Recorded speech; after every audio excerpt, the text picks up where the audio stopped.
애굽에서부터 데리고 나와서 광야의 40년의 삶을 다 살고 이제 가나안 땅에 들어가기 직전 모압 땅에서 이스라엘 백성들에게 마지막 유언과도 같이 설교를 하는 그런 내용이라 말씀을 드렸습니다. 오늘 우리가 읽은 이 말씀은 그 광야의 삶 가운데에서 이스라엘 백성들의 행정 조직 또는 사법 조직을 정비하는 내용을 담고 있습니다. 전부 이제 회상을 하는 거니까 그 광야에 언제 이런 그 조직을 정비했는지, 신명기 이때는 이제 40년이 다 지나간 때고 실제로 이러한 그 조직을 정비한 때에는 1년 차입니다. 그 애굽에서 나와서 한 달 정도 지나서 르비딤이라고 하는 곳에 이르게 되고, 그곳을 지나서 이제 하나님의 산, 신의 산, 호렙산에 도달하게 되죠. 그 호렙산에 있을 때에 있었던 일입니다. 그러니까 대략 한두 달 정도, 애굽에서 나와서 한두 달 정도 지났을 때에 일어나는 일입니다. 이렇게 조직을 정비하게 된 동기가 있는데, 그것은 그 광야에 있을 때에 그 모세의 장인이었던 이드로가 모세의 아내인 십보라와 그 두 아들 게르솜과 엘리에셀을 데리고 모세를 방문하는 것에서부터 시작이 됩니다. 이렇게 방문하여서 피차에 즐거운 만남을 갖고 그 다음 날 모세가 여느 때와 다름없이 이스라엘 백성들을 다스리는데, 다스린다라고 하면 기본적으로 재판하는 일들입니다. 여러 가지 많은 일들이 이스라엘 백성들 사이에서 있었겠죠. 그것들의 옳고 그름을 분별해 주는 그 일을 이제 모세가 하고 있었던 겁니다. 그런데 그때만 해도 이제 모세 혼자서 그 일을 다 하는 거예요. 그러니 장정만 60만 명이 나와 있는 그 어마어마한 숫자에 혼자서 그런 일을 다 하려고 하니 하루 종일 해도 여전히 부족하죠. 그러한 모습을 이 장인 이드로가 보게 되면서 그것은 비효율적이다라고 해서 새로운 그 제도, 조직의 구성을 이제 제안을 하게 되는 것입니다. 그래서 그 조직의 새롭게 정비된 조직의 형태가 오늘날로 말하면 이제 피라미드식 그러한 조직의 형태를 띠고 있어요. 1000부장, 100부장, 50부장, 10부장 또는 조장, 이렇게 해서 1000부장 하면 1000명을 다스리는 장을 말하는 거예요. 100부장은 100명을 다스리는 장. 그러니까 조그마한 데서부터 점점 크게 이렇게 나아가는 피라미드형, 그렇게 점점 이제 지도자가 위로 올라갈수록 이제 숫자가 줄어들겠죠. 그러한 이제 조직의 형태를 이제 제안을 하게 되고, 모세가 그것을 좋게 여기게 되어서 그것을 명령을 하게 되는 것입니다. 오늘날에도 대부분의 조직들, 기관들에서 채택을 하고 있는 조직의 형태라고 할 수가 있습니다. 특별히 군대에서는 더더군다나 이러한 피라미드식 그 조직의 형태를 띠고 있죠. 그래서 계급적, 위에서부터 밑으로 내려오는 상명하복식의 그런 계급적인 조직 형태를 띠고 있습니다. 오늘날의 많은 그 조직들이, 기관들이 이러한 그 리더십의 형태를 따라서 사용을 하고 있는 것까지는 이제 좋은데, 정작 성경이 이야기하고 있는 이러한 리더십의 형태에서 나타나고 있는 리더십의 원리, 이런 원리들은 배제가 되었다 하는 생각이 듭니다.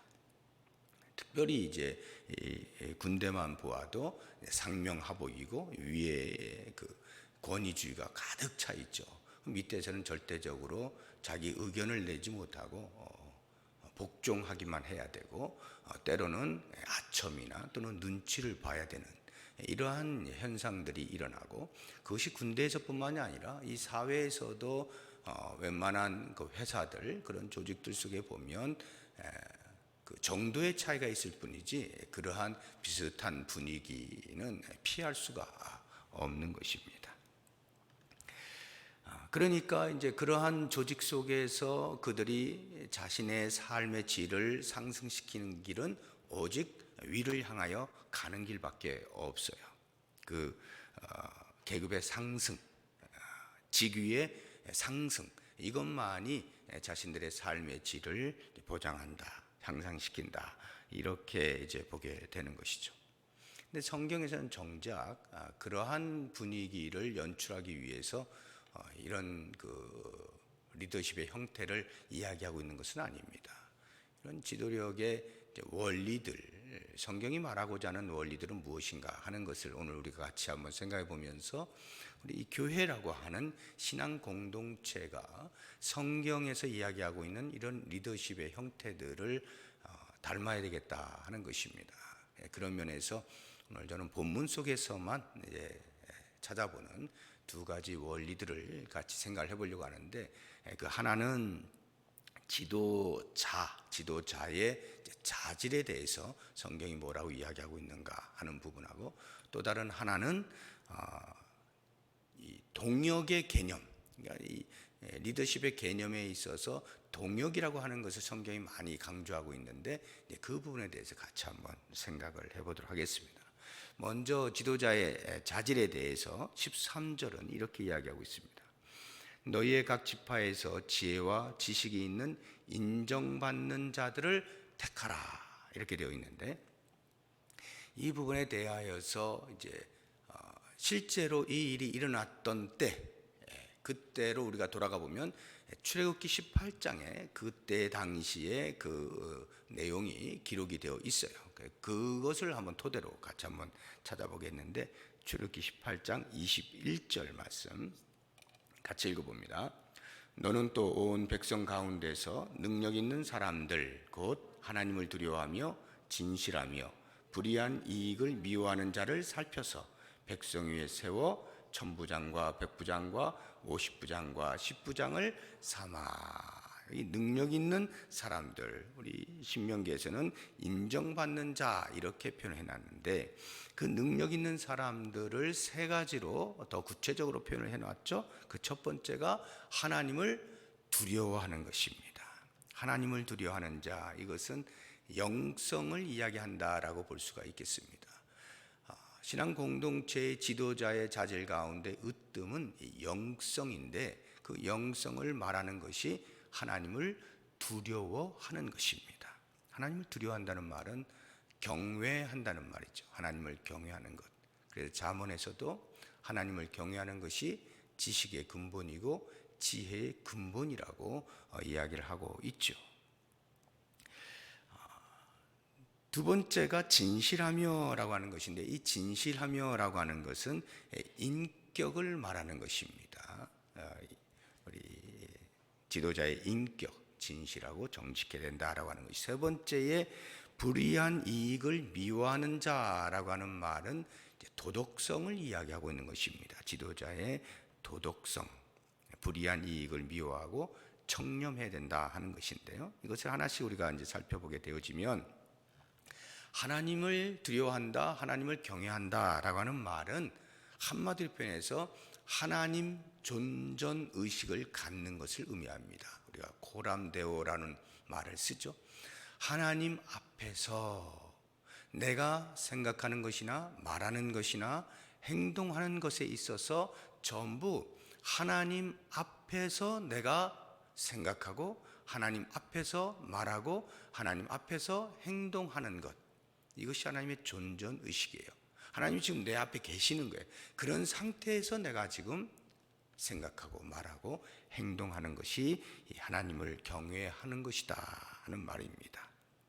그래서 하나님의 뜻, 하나님이 기뻐하실 일, 그것을 내 모든 생각과 말과 행동의 기준으로 삼는 거예요.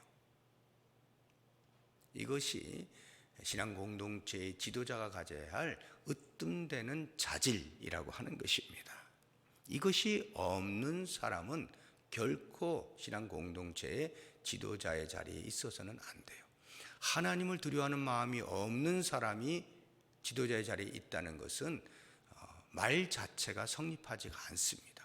하나님의 교회는 철저하게 하나님의 뜻과 하나님이 기뻐하실 만한 것으로 나아갈 수 있어야 되니까 지도자는 당연히 그러한 마음을 가진 사람이 되어야 하는 것이죠.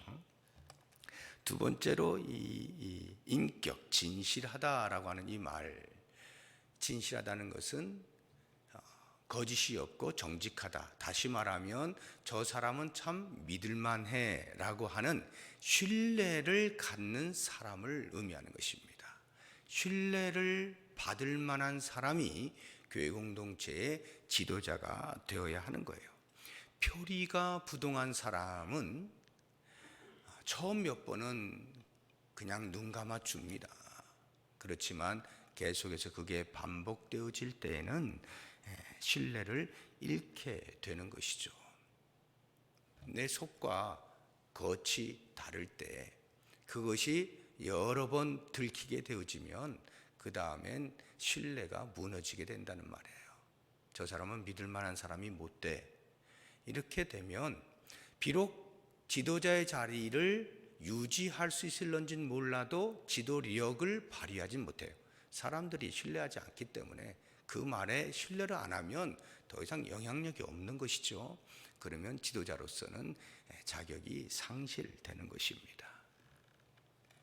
겉과 속이 같다라고 하는 것은 지도자가 갖추어야 할 훌륭한 인격 가운데 아주 중요한 덕목입니다. 그래서 저 사람은 어떤 능력 이전에 인격적으로 믿을 만한 사람, 이렇게 이야기가 돼야 되죠. 이것은 완벽하다는 것하고는 좀 다른 겁니다. 완벽하진 않아도, 다시 말해서 실수가 있다 할지라도 신뢰할 만하다는 말은 그 실수를 덮으려 하지 않는 거예요. 감추려 하지 않는 것입니다. 사람들이 나의 실수, 나의 약점, 나의 약함을 혹시 알면 어떨까 두려워서 감추려고 하고 숨기려고 하고, 이것은 정직한 모습이 아니에요. 진실한 모습이 아닙니다. 내가 실수를 했을 때, 내 약점이 드러났을 때 그것을 인정할 수 있으면 그 사람은 약한 모습은 드러났으나 진실하다고 하는 면에서는 손상을 입지 않습니다. 인격적인 면에 있어서는 신뢰할 만한 그 신뢰가 깨지지는 않아요. 어거스틴이라고 하는 사람이 성자로 불리게 된 이유도 그가 젊었을 때 망나니로 살았던 그 모든 삶의 약점들에 대하여 철저하게 하나님 앞에 회개하는데, 그 회개에 대한 내용들을 글로 써서 참회록이라고 하는 것을 씁니다.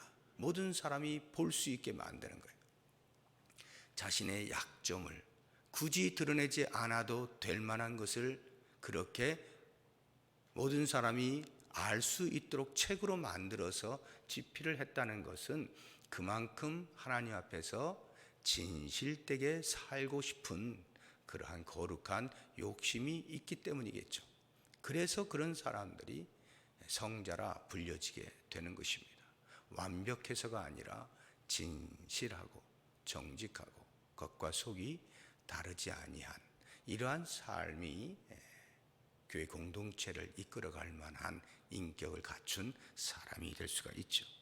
세 번째로 도덕성이라고 하는 것, 불이한 이익을 미워한다라고 하는 말은 부정직한 소득을 좋아하지 않는 거예요. 아니, 그것을 싫어하는 거예요. 거부하는 겁니다. 부정직한 소득. 지도자의 자리에 있을 때에 부정직한 소득을 얻는 두 가지 길이 있습니다. 하나는 뇌물을 받는 거예요. 사람들이 왜 높은 자리에 있는 사람에게 뇌물을 줄까요? 그것은 청탁할 만한 일이 있기 때문이겠죠. 그러다 보니 자연스럽게 다스리는 일에 있어서 공평하지 못한 일이 발생할 수가 있어요. 그래서 이런 것을 싫어하는 겁니다. 거부하는 것입니다. 또 다른 하나는 자신의 지위를 이용하여서 부당한 이득을 취하고자 하는 것입니다. 이런 일들은 사회에서 너무나 비일비재하죠. 우리가 정치계를 볼 때, 청문회를 볼 때마다 드러나는 일들 아닙니까? 하나씩 그 사람에 대해서 도덕성을 검증하고자 할 때에 이런 일들은 거의 빠지지 아니하고 약방의 감초처럼 등장을 하잖아요. 그래서 자신이 가지고 있는 국회의원이면 국회의원이라고 하는 힘으로, 또는 무슨 어떤 권력층에 있으면 그 권력의 힘을 가지고 내 자녀가 학교를 들어가는데 이익을 얻게 한다든지, 어떤 회사에 들어가는 데에 취직이 잘 될 수 있게 한다든지, 어떤 부동산을 얻는데 보다 더 많은 것을 취할 수 있게 한다든지 등등의 이런 일들은 비일비재하게 일어나는 일들입니다. 교회 공동체의 지도자의 자리가 사회에서만큼 그렇게 이러한 불이한 이익을 취할 만한 그런 것들이 많이 있는 것은 아닙니다만, 그러나 역시 이것도 하기 나름으로 이런 유혹에 빠질 수도 있고 실수를 저지를 수도 있고 범죄할 수도 있죠. 이런 부분에 있어서 도덕적으로 청렴한 이러한 사람이 교회 지도자로서의 자질을 갖춘 것이다 라고 할 수가 있는 것입니다. 우리가 이런 이야기를 듣게 되어지면 나는 평신도인데 그러면 뭐지 이렇게 생각이 혹시 드실런지 모르겠는데, 이 세상에 대해서 우리 성도는 어느 누구를 막론하고 전부 영적인 지도자의 자리에 있는 겁니다.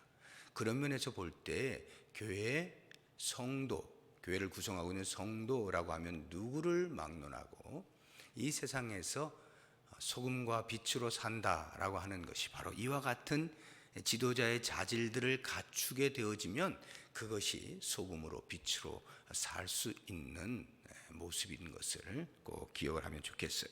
그래서 나는 지도자의 자리에 있지 않으니까 나하고는 관계가 없구나 이렇게 생각하시면 안 되고, 이 세상에 대하여 내가 이러한 모습을 갖추어 나갈 때 소금으로 빛으로 살 수 있다는 것 꼭 기억을 하시면 좋겠고, 이제 본문에서 우리가 볼 수 있는 성경이 제시하고 있는 리더십의 두 번째 원리인 동역의 개념에 대해서 우리가 같이 한번 생각을 해보도록 하겠습니다.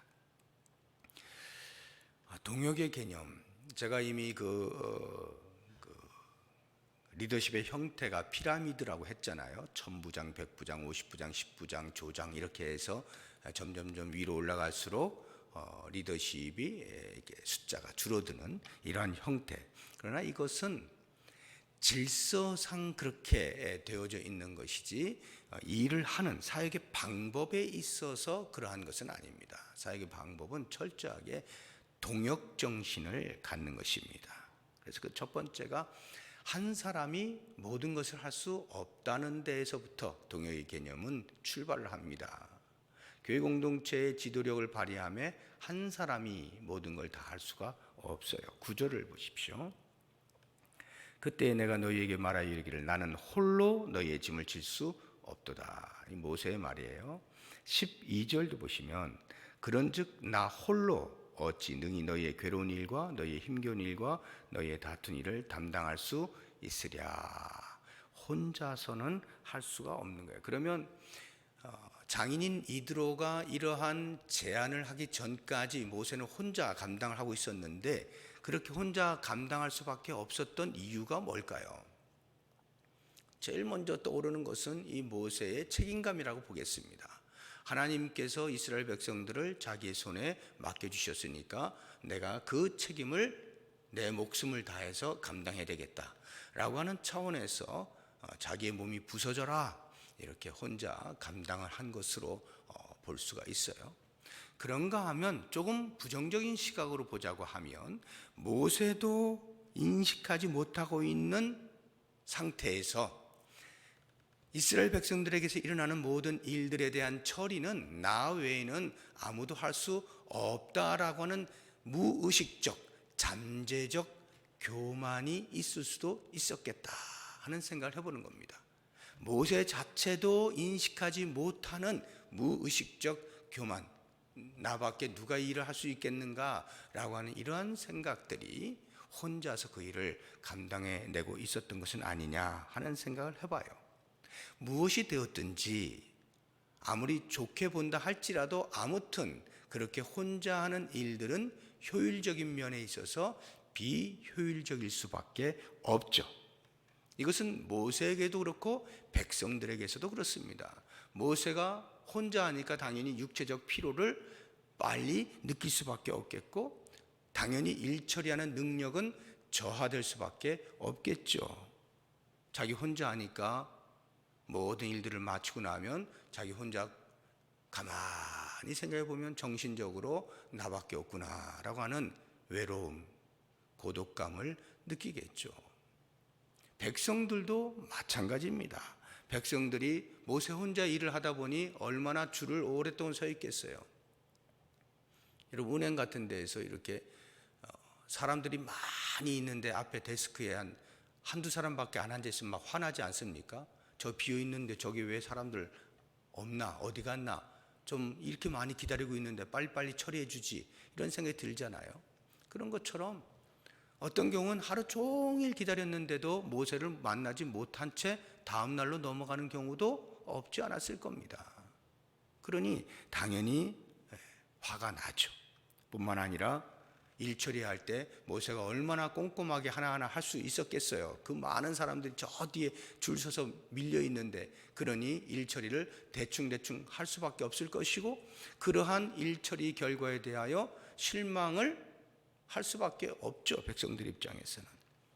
뿐만 아니라 모세 한 사람이니까 모든 일어나는 일들에 대해서 모세에게 전적으로 의지할 수밖에 없는 의존증에 걸리게 되는 거죠. 그러니까 모세나 백성이나 양쪽 어디에서나 이렇게 혼자서 일하는 것은 양쪽 다에게 비효율적 방법이다. 뿐만 아니라 모세가 혼자 하다 보니까 당연히 권력이 집중되는 현상이 나타날 수밖에 없죠.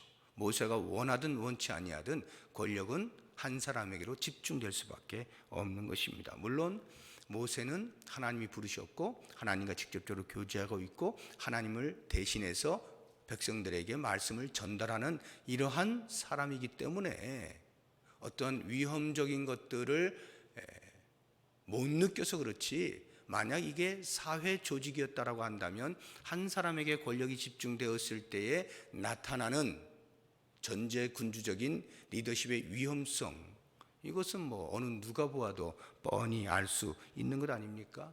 매우 불합리한 형태의 리더십이죠. 그러니까 만약에 교회에 담임 목사 한 사람을 중심으로 해서 리더십이 발휘가 된다라고 하면 대단히 위험한 겁니다. 물론 일사불란하게 움직여진다라고 하는 장점이 있어요.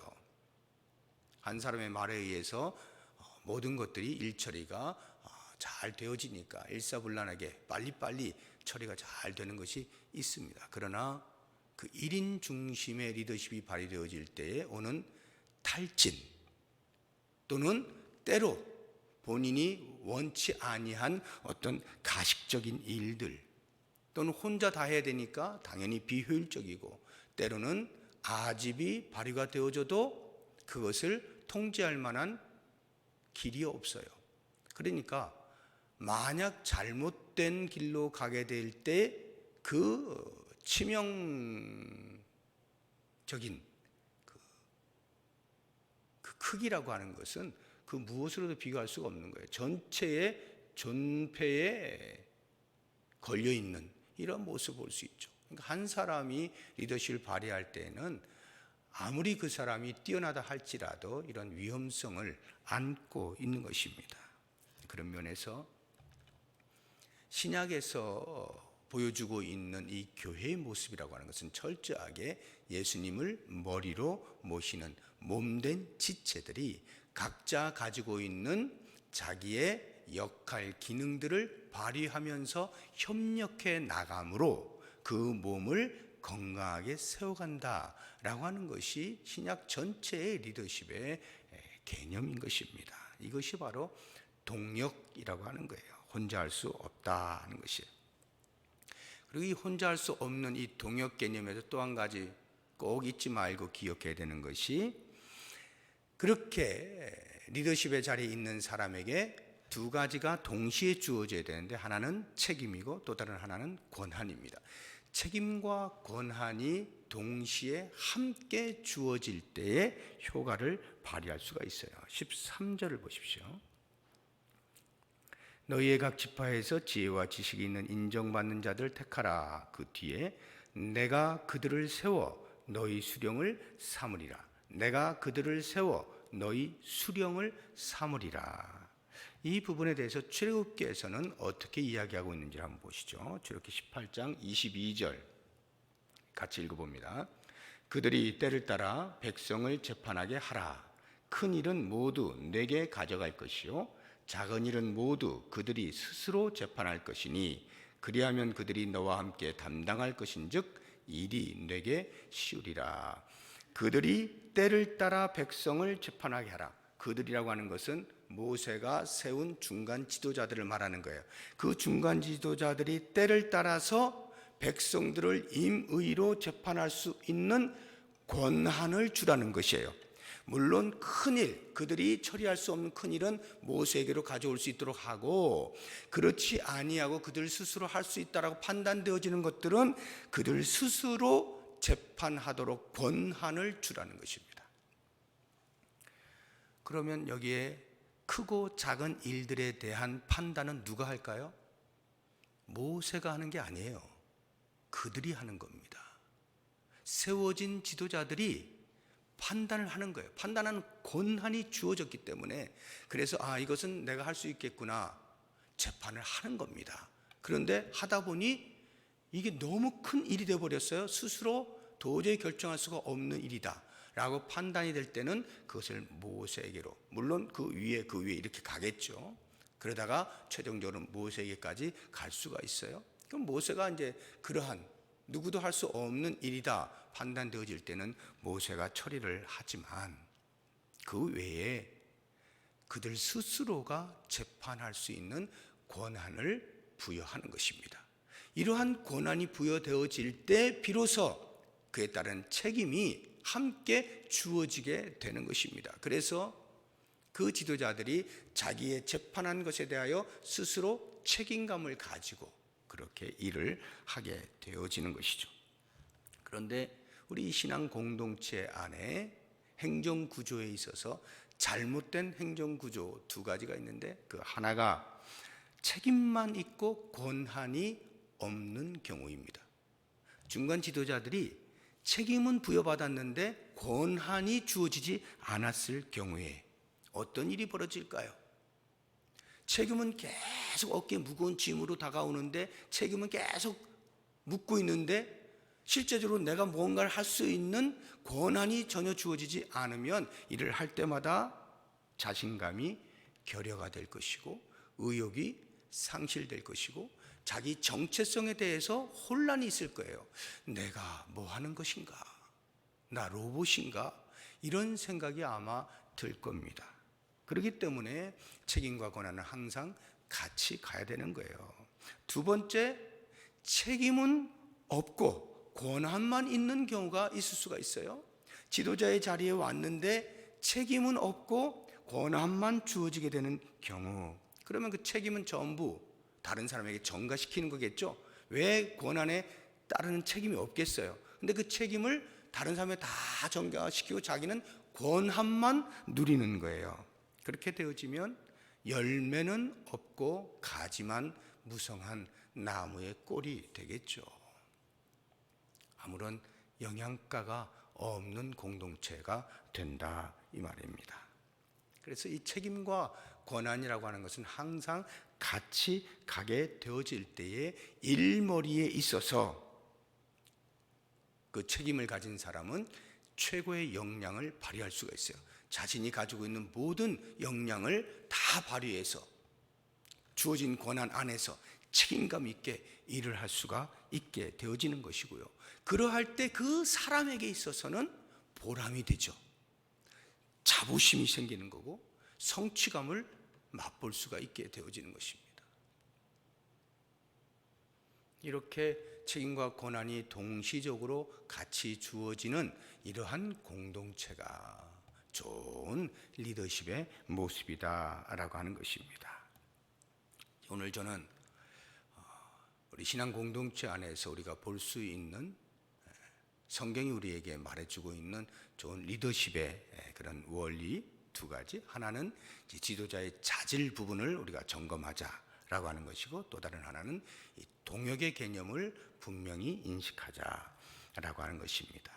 이러한 것들을 우리가 교회 안에서 잘 해 나가게 될 때에 이 사회에 대하여 교회는 대조 사회로서 저기에 답이 있구나, 저기에 제대로 된 모습이 있구나 하는 것들을 보여줄 수가 있게 되어지는 것이고, 그러한 교회 공동체 속에서 복음의 진리가 외쳐지게 될 때 그 복음이 힘이 있게 나갈 수 있게 되어지는 것이고, 사람들을 바꿔낼 수가 있겠죠.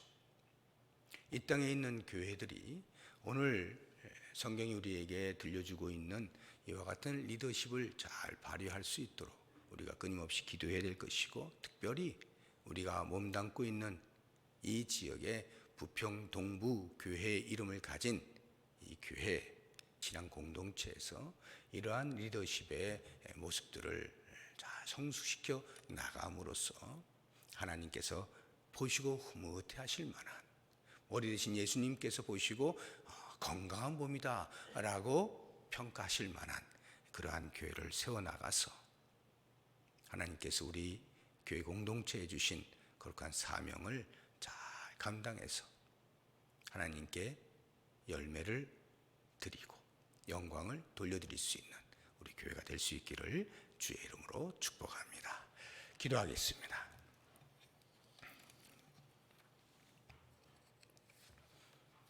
하나님 아버지,